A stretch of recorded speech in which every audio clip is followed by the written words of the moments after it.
we don't know anything about those people. They're actual people. How do we know that this is going to work? And I'm like, basically, well, we don't. Like, however, the only way we can find out is through testing. And a lot of times, especially online and with digital marketing and email, the testing is not expensive. It is not expensive testing. And so, using what we know to inform like what we try going forward is a very business intelligence kind of approach. You're listening to the Traffic Handler Podcast. We're about getting new customers, making more sales, and growing your e-commerce retail business. I'm your host, Amy Biddle. My guest today is Kathryn Smith of Walton Birch, a consulting company based in Atlanta, Georgia. Kathryn has a wealth of experience in helping e-commerce businesses. Today, we talked a lot about Shopify, but she also works with Wix, Weebly, BigCommerce, and WordPress sites, website development, all kinds of things. She does technical stuff with heart. I think you'll see what I mean in just a minute. Enjoy the show. All right. Welcome, everybody. I'm here with Kathryn Smith, and she's from Walton Birch. She's a founder at Walton Birch, and she's also co-founder of Black Lady Business School. And I am so excited to be talking with Kathryn today because I think she and I are both going to really geek out on this Shopify e-commerce thing. I'm already rocking in my chair. So yeah, this is great. Kathryn, thank you for being here. We're going to have fun. Thank you so much for inviting me. Yeah. So going from an MBA to the world of business, what a leap. Did you feel prepared when you made that jump?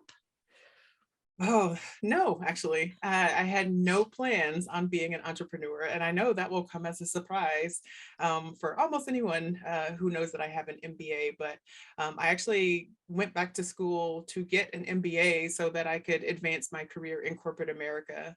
And then a lot of unforeseen events really contributed to my departure from corporate America into what I thought would be a temporary foray into freelancing or entrepreneurship. But I became a full-time entrepreneur about 6 months before COVID hit. And so that really kind of changed my trajectory from a career perspective.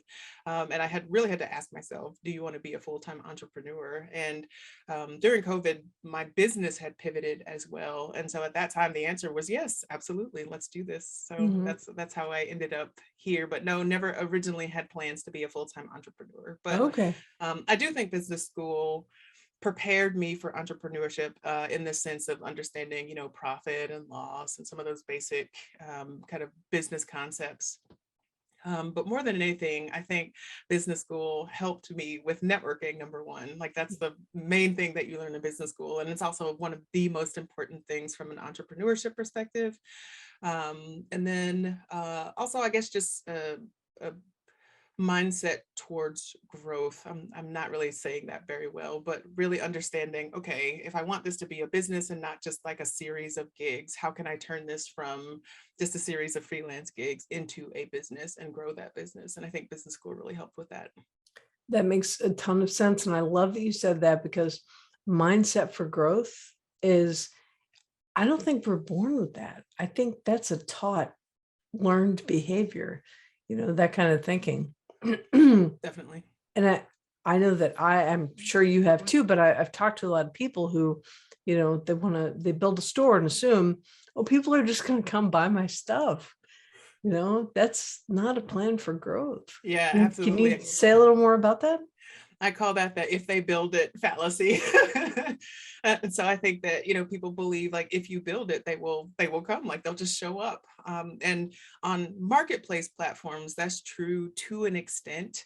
But I think that one of the things people who sell products anyway, one of the things that they kind of discover is that there are some drawbacks to being on marketplace platforms. And it's really difficult to be profitable when so many people and things are kind of taking money, from your bottom line or contributing to your overhead conversely. And so that's why a lot of the people that come to me for standalone e-commerce sites are saying, hey, I'm getting eaten up in fees and all these charges. Like, how can I keep more of my revenue, or how can I, build a store, like build something that will generate income for me, not just like a side hustle type of revenue. And an online store is the solution to that. But if you build it, people won't just show up. That's really just the beginning of the journey.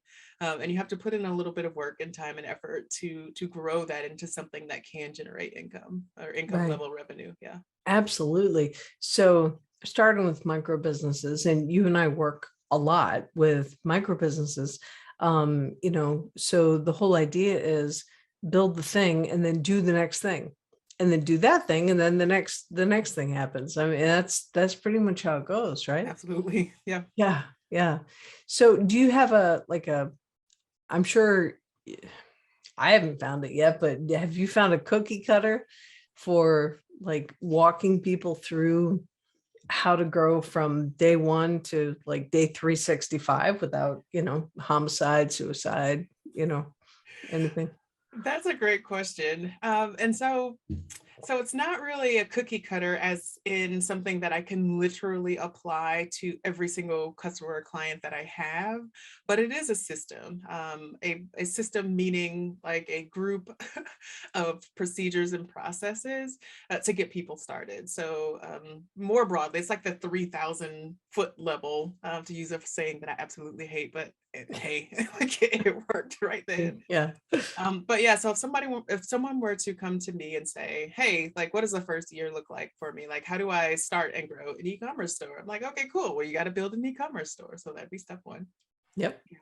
And then you have to grow the engagement with that store. So bring traffic to that store, whether that is organic traffic or paid traffic or traffic from social media or traffic from, other types of channels. So bring traffic to the store, get people to stay in the store looking around, and then capture their information and communicate with them directly. So like those steps are the same, regardless of what you're trying to sell online, whether you are a product-based e-commerce store, whether you are a coach or consultant that's trying to land new clients, whether you are creating a blog, quite honestly, like, and you're not selling anything, that process is the same. Build it, attract people to it, and then engage with those people and like communicate with them directly. So that's the cookie cutter, but it's still very high level. There's some nuances of that, but within industries and products and things like that.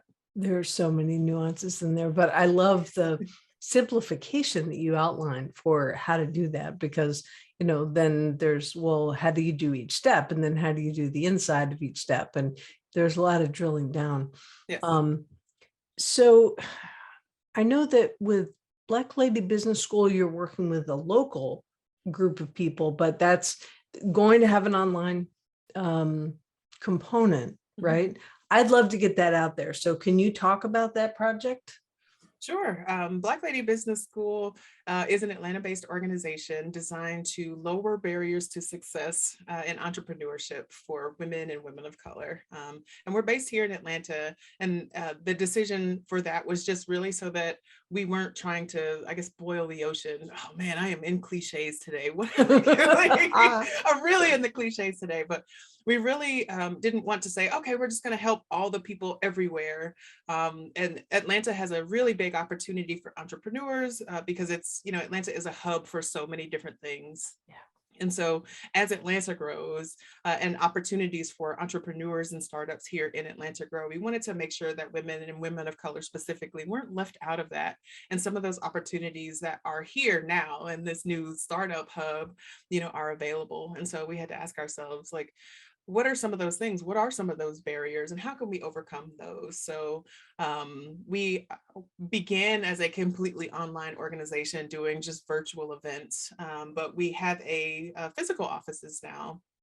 Um, and we are planning in-person events like workshops and drop-in hours and coaching and consulting with local experts now to just help entrepreneurs and business women launch and grow their businesses. So lowering some of those barriers and hurdles. So that would mean things like providing drop-in space or space for people to meet with their clients, or space for people to take a quiet place for people to take conference calls and Zoom calls, or even a place to film videos if that's something that you need to do for your business. And so That's great. yeah, Black Lady Business School is operating in Atlanta, and in the next 6 months or so, we're going to have a whole lot of in-person events, but we will continue to do online events. And we're also building out, to speak to your question about the online component, we're building out a course catalog, so kind of self-service, like online content that people can learn from and use to grow to their business as well. Perfect. That is so great. That is so great. I mean, more and more I'm seeing that regular people are getting pushed out by bigger business. It's just harder and harder all the time for, small business and micro businesses to do business because, big box stores, Fortune 500, they're just eating everything up. So to have a resource like yours, for women and women of color, and, just like, that's gold, because we can still have businesses that are thriving, and especially I think small businesses. Now, tell me if you think I'm wrong. I don't think you will, but you can. I mean, it's my show, but you're allowed to disagree. So like, you can have a micro business and you just need a tiny sliver of the pie to really do well. I mean, very well. Absolutely. Yeah. 100% agree. So like, there's still room for new business. And you and I both like Shopify. So talk about lowering the barriers to entry. I mean, holy cow. Absolutely. That's one of the reasons why I love Shopify. Like when I discovered Shopify and discovered some of the things that were built into that basic subscription, I was like, oh man, this is a game changer. And it is. I'm still just surprised that people just don't know about it. So I'm out here spreading the word.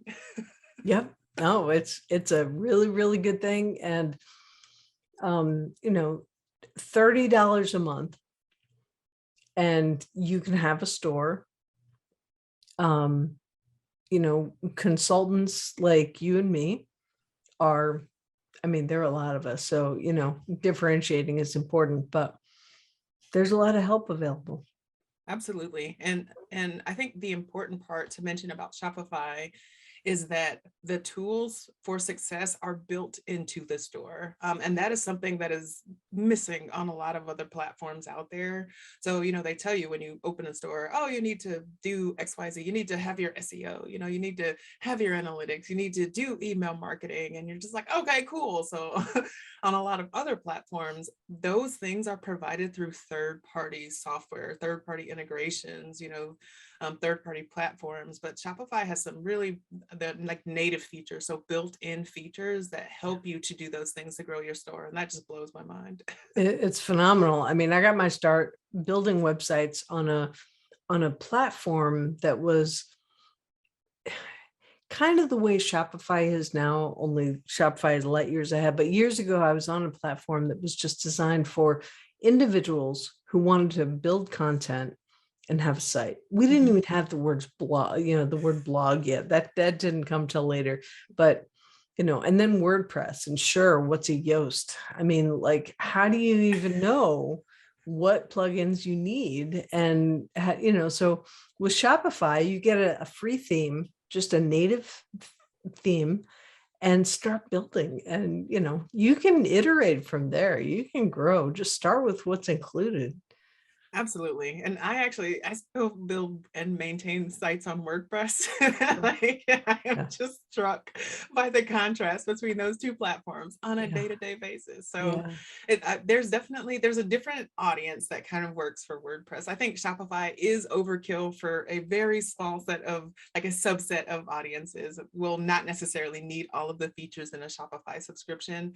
And to them, I would recommend other platforms, but working just daily in Shopify and WordPress and Wix and WooCommerce, Weebly, oh my gosh, BigCommerce, like all of them, and just seeing the differences there, it still just blows my mind. It's just like, okay, this is a really powerful tool. Like Shopify is an extremely powerful platform. Yeah, it definitely is. And boy, you run the gamut. If you've got Wix and Weebly on one end and you're running BigCommerce on the other, and other points in between, I mean, you're really running the gamut. Oh yeah. And it just, I think that came from a lot of my clients, actually most of my clients have come from through word of mouth, because I never actually intended on being an e-commerce consultant. My business started as kind of a market research or marketing research firm. I actually began web design back in 2009 when I was working for Yellow Pages or AT&T. And so like I was a web designer forever ago, but I got away from it, because I was like, I need a real job. So I never had plans to go back to web design, but it was, one of those tools that was in my back pocket. And obviously I built my own websites, and, I built websites for friends and family and things like that. But during the pandemic, right when the pandemic started, I live in Georgia. And Georgia shut down, like the businesses shut down for, I think, a week, like a total of a week. And that really messed up a lot of the local businesses. I live right outside of Atlanta. And so there are a lot of small businesses and boutiques and things like that did not have an online presence at all. So if 100% of your business is a brick and mortar business and you sell a product, an online presence is extremely important. And so I discovered Shopify during the early days of the pandemic, helping out some of my local boutiques to get online or do buy online, curbside pickup or pickup in store and things like that. So I started out as a web designer. It was forever ago. But yeah, like I pivoted into e-commerce, and that's when I kind of discovered Shopify and all that Shopify could do.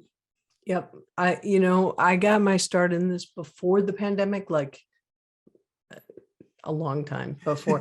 So, but the need has always been there, because there's this, if you drive around, I mean, Atlanta is a thriving business hub, but there are small towns all over the US, and you don't have to go that far outside of Atlanta to see them. And you drive down Main Street and it's tumbleweeds, right? And like plywood over windows, and that's Main Street. That's not even like a side street. So, any store anywhere in 2022 should have an online component. And, I got to tell you, reaching out to Kathryn and, having help with getting your store online, every local business should have an online presence at this point. Even the simplest thing, but a property that you own, right? Yep. You can tell your story better than other people can tell your story for you. And so to people that say, well, I don't really want to sell online, or, I think it might just be too much work, I say, like, at the very minimum, having a website where you get to tell your story, like you get to tell the world, what you're about. I think that's extremely important, because everything's online these days. So if you don't tell your story online, someone will. And so people will still be searching for you and Googling you, but like you don't get to control the what comes up when people Google you if you don't have at least some sort of online presence. So I think even for people who are not very interested in, going whole hog with it, it's still extremely important. Yep. No, I absolutely. So like reviews on a Facebook page, hard to control. It's your Facebook page, but Facebook owns that property.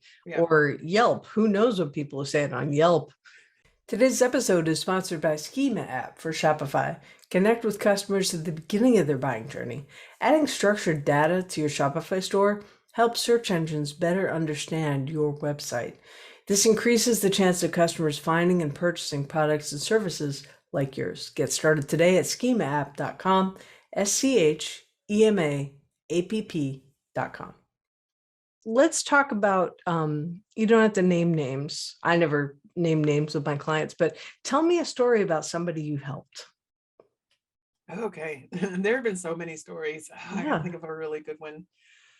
I guess, so one of my very first client and very first Shopify client, actually, was someone who was selling on Etsy. And she was selling a product that she made. It was a handmade product on Etsy.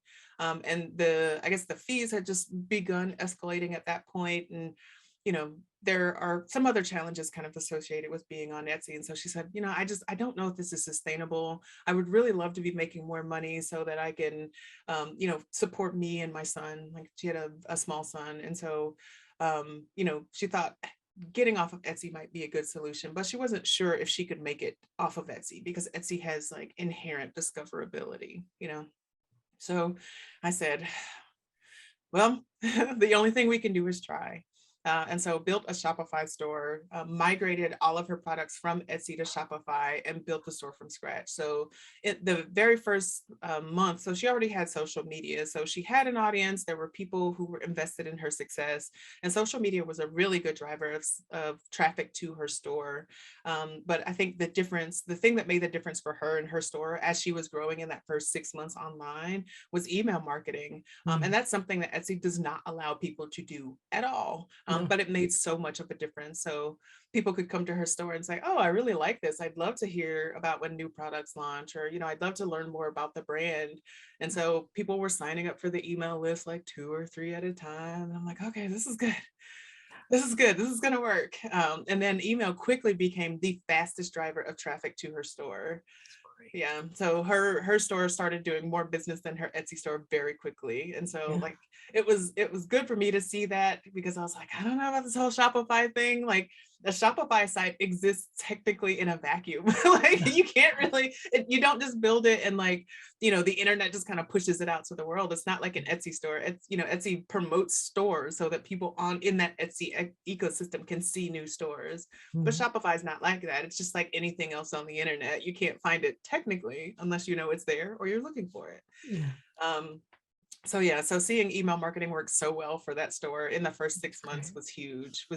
And so, I just, that was the thing that really just made me or helped me make the decision to pivot to e-commerce and just kind of stay in that space. I'm like, wow, web design is real work. Okay, cool. It's so real. Absolutely. And it sounds like you're really good at it. So how did that happen though? Like she's on Etsy. Mm-hmm. You have the Shopify store, and then of course email is built in. So that's good. But how are you getting attention from Etsy to the Shopify store, or was there a different source of traffic? How did you do that? For her, there was a different source of traffic. So she already had a pretty decent social media following. And so that was good for like the initial start. So the people that were following her religiously on social media, like they were easy to get to the website just quickly, just like right off of the bat. But with Etsy, when you can export your customer list. Like you can't export their email addresses, but you can export like their orders and their physical addresses. And the rules around direct marketing via mail are different than the direct marketing online. Yes, they are. Even though I am a digital strategist, but I'm also a very creative person. And smart. Yeah. And so for her also, for new orders that were coming in through Etsy, so we switched up the product mix on the different sites a little bit. So Etsy's basic like high volume type products, and then her more specialized products and seasonal launches were on her website. So like she could put a flyer in her Etsy orders to say like, hey, if you like this, visit my website, maybe with a 5% off, or like, subscribe for discount kind of deal on the cards that go into the actual Etsy package to help funnel some of those people from Etsy to her store. Yes. But like I said, being online on social media also helped drive traffic, and then word of mouth, as people, found the new website or bought something from the new website, they said, I really like this experience. This is really cool. You should check this out. So I'm really inspired by that because, the whole idea of having a certain type of product on Etsy and then a different selection in the store. And then I love postal mail. You just, bells are going off in my head. So thank you for that. So the postal mail component, and you're right, you can do things with postal mail that you just can't do with email. And I just, Yeah. I mean, good job on that. So I could really see how that growth would be like, enormous and fast. Mhm. That's Yep. cool. It's just like you could see the traffic just go up. So it's just like blip, blip, blip, blip, blip, blip, Yeah. blip, blip. It Yeah. just went up. So fun. That's, as a data nerd, also like seeing graphs go like that, it's just like, wow, that's amazing. Yep. Like, Yep. That was another thing that I wanted to talk to you about, being a data nerd, because I love the numbers, which is so funny because I was an English major in college. I don't know how that happened because, here I am now and I'm living in the metrics of all these, wonderful things. So I love that you love the analytics. That's just fun. And you're right. When you see the right side of the chart going up, it's like, oh man, oh yeah, it's it's a working. great feeling. That's good. Yeah. That's good. One of the first podcast episodes I did, an early one, can't remember the number. Anyway, doesn't matter. So we had almost the whole conversation was about, you only make decisions based on numbers. Does that sound about right? Yeah, like I know I hear that, and I know a lot of people just don't understand that. And I've dealt with clients who are just like, no, these are people, these aren't numbers. And so I hear that and I understand how that works, but I also understand the pushback to that. Yeah. Yeah. Do you want to say more about that? Because I mean, I agree with you. Mhm. And where I'm coming from with that statement is that I am so rarely, probably less than 1/4%. I am so rarely the person I'm trying to sell to. So I have to look at the feedback of the market and what's selling and what's not, and what's getting traffic and what's not, and what's getting engagement and what's not, stuff like that. But you're absolutely right. I mean, it's people, but I would love to hear what you have to say about that. Yeah, no, it like just that I think is the difference. So for people who are coming from like a business intelligence or business analytics kind of mindset, like we understand that they are people. And we understand that the numbers are just representative of behaviors of a group of people. And so you can't take it kind of as the word of law, but it can help guide your I call it experimenting. I'm sure there's a better word for it that sounds less risky. However, I do think a lot of digital marketing is experimenting. And so a lot of times when I'll say, like I think that I'm trying to think of an example. Like 37% of the people clicked on this in your email. I think potentially in our next email, we should add another image to try and test that or something like that. And somebody says, well, why does it matter if they click on an image, or like, we don't know anything about those people. They're actual people. How do we know that this is going to work? And I'm like, basically, well, we don't. Like, however, the only way we can find out is through testing. And a lot of times, especially online and with digital marketing and email, the testing is not expensive. It is not expensive testing. And so, using what we know to inform like what we try going forward is a very business intelligence kind of approach. Yeah. But I don't think that comes necessarily, that's not part of the gut instinct, for people who are less kind of focused on numbers and more focused on people. Right. So for me, I find myself having the conversation a lot of like, how does the data translate into action, and really framing it, quite honestly, as an experiment, as opposed to framing it as well, this says that we should do this. Because I think that's where I get the pushback. When I say the numbers say we should do this, people are just like, wait, you're talking about my livelihood. You're talking about my store. Like, you use a whole bunch of numbers, and like, how do you even know what that means? So when it's framed as this information suggests this, we should try that, then it becomes a lot easier to kind of have the conversation and be open-minded to that kind of experimentation and trying different things or doubling down on specific tactics and strategies. Yeah. Oh, I love that. I love that. That people follow you into those experiments tells me that they trust you. I'm a straight shooter. I think, when I work with people, a lot of the people that I've worked with have struggled to either get started or they've struggled to, I guess, launch. So I've met people that have a business, they have a product, they may have had a website in the past, or they don't have a website. Several of the people I work with paid a lot of money for a website that never launched. And that's a lot. That is a lot because websites are not cheap. And so when I talk to people, like, it's just like we're talking, I shoot straight and I say, hey, listen, here's the very basic of what we can do. So here's how we can get your site back online if it's broken, or if you're not sure this is going to work and you don't want to invest a bajillion dollars in this, like, here's the minimum that we can do to basically test this concept, to see if we can attract people to the store, to see if people are interested in the product that you're selling. And I think people appreciate that as opposed to going from zero to the biggest thing out there. I'm just like, okay, well, I understand being very cautious and not knowing whether this is going to work and not necessarily want to lose everything in one go. Here's how we can take a measured approach to doing that. Or like I said, if you're starting over, here's how we can just start from where we are right now. Right.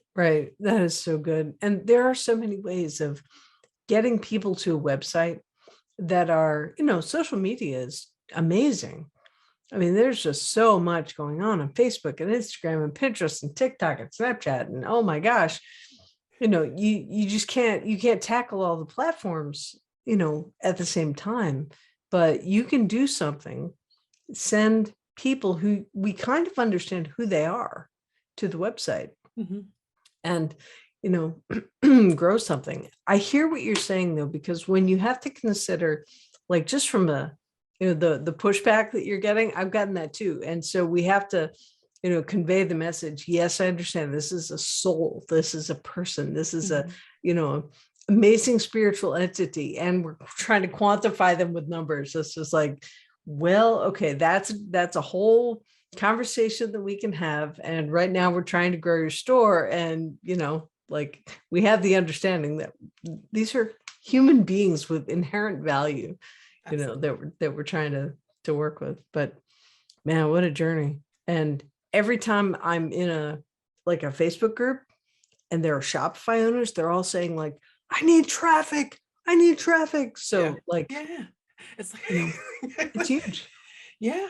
And I think that there are, Shopify does make it exceptionally easy to do everything you need to do to grow your website. But like, if you don't know what those things are that you need to do, or when you encounter an error message specifically on platforms like Meta, Facebook / Instagram and other platforms, I think that's where people run into problems, because you can set up a Shopify store. And I've actually had lots of people come to me this way where they've set the store up completely. Like, they are go-getters.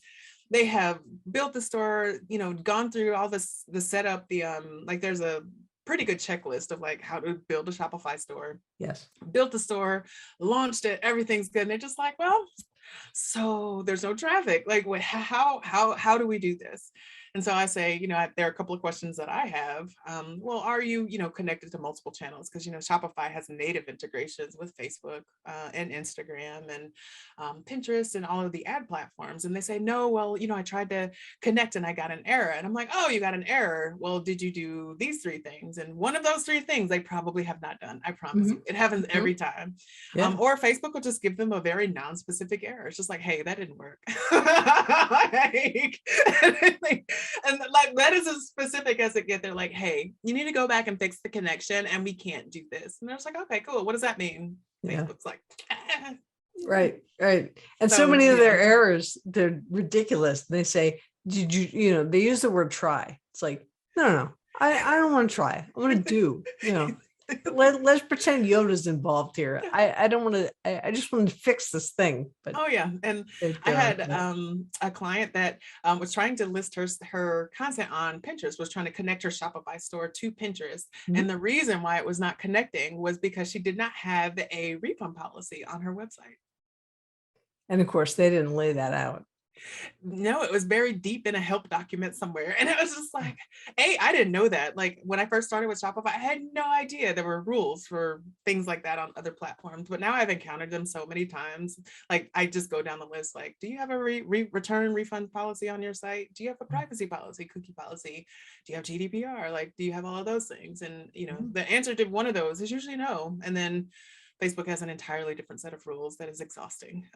Yes, it is. And I spend a lot of time on Facebook and with the exhausting rules. And if you sneak in and you are connected and they don't like your site, they'll jack up your ad costs and throttle your traffic. It's just a lovely service. That's if you can get connected at all. I've met a lot of people that like the connection, Shopify makes it super easy. They're like, click the button. You're like, cool, connect, click the button, cool. And then something goes wrong. And it's just because there's a non-specific error message coming back. I'm going deep down into that technical space, but not to get too technical about it. But yeah, like, when you're connecting, the connections seem very easy. It seems like 1 or 2 clicks, but there are criteria that have to be met for every single platform, especially when you're talking about running ads. And some of that is connected to the way that your store shows up online. Like, do you have good meta descriptions? Do you have like alt text on your images, things like that? But some of it is related to the legal policies associated with your site as well. And that's not really clear immediately when you're connecting. And when you get non-specific error messages, I know people that are busy, especially if they're running like an in-person presence or, brick and mortar store, or this is just like a side job for them, you don't have time to go digging through the help documents. And so I think, part of what I offer is really just I will sit here and go through the help documents or really call customer support sometimes. Like me and Namecheap customer support for domains, like we are besties at this point, just because I have the time, I'm just like, all right, I can help troubleshoot this issue. And so, it's not that as a business owner, it's not something that you can do. It's not that you're not capable of doing it. It's just that you're a very busy person. And sometimes these things take time. And so dealing with somebody who knows some of the things that commonly go wrong, or really honestly sets websites up in a consistent way each time to minimize the chance of those things going wrong is super helpful. Just so that makes sense, because I know a lot of people are like, well, Shopify is really easy to set up. Why would I hire someone to do that? So those are the things. And I've actually honestly seen Shopify websites not set up correctly. And like you said, to have people say that same thing, I paid somebody, to set up my Shopify store and there's no traffic. It's not coming through. I'm getting this error on my Facebook, connection or whatever. Like, how do I troubleshoot that? And it's just, the setup is extremely important. So the technical part is as important, or maybe even more important than the pretty part. Yeah, they're both like number one priorities. So like it's just hard to make the decision. Well, am I going to work on the pretty part, or am I going to work on the machine under the hood? Well, the answer is yes. Yes, exactly. The answer is yes. Yes, the answer is yes. That's perfect. Well, this is so cool, Kathryn. I'm really glad to meet you, first of all. And, we're practically neighbors. I'm like, I'm down in St. Augustine, Florida. So, hi, neighbor. But so if people who are listening are in the Atlanta area and want business help, Shopify help, e-commerce help, they go to you. And so what's the best way to reach you? Sure. The best way to reach me for website stuff is on my website, which is waltonbirch.com. Also, for those DIYers out there, I create DIY content. I haven't done it lately because I've been super busy, but I'm getting back to it. I'm working on some content right now because I get a lot of questions from people that I work with about like how to manage their stores once it's launched. And I think I'm going to do a series on that on my Instagram. So my Instagram is at KRS_consulting. And Black Lady Business School, if you're in the Atlanta area and you are a woman who owns a business, is blackladybiz.com. Nice. Awesome. I'm so excited to know you, to have had this conversation, to share you with my audience. This is really great. So thank you so much for being here. Thank you so much for having me. You've been listening to the Traffic Handler Podcast. We're about getting new customers, making more sales, and growing your e-commerce retail business. I'm your host, Amy Biddle. Get more at amybiddle.me. And until next time, go sell more stuff.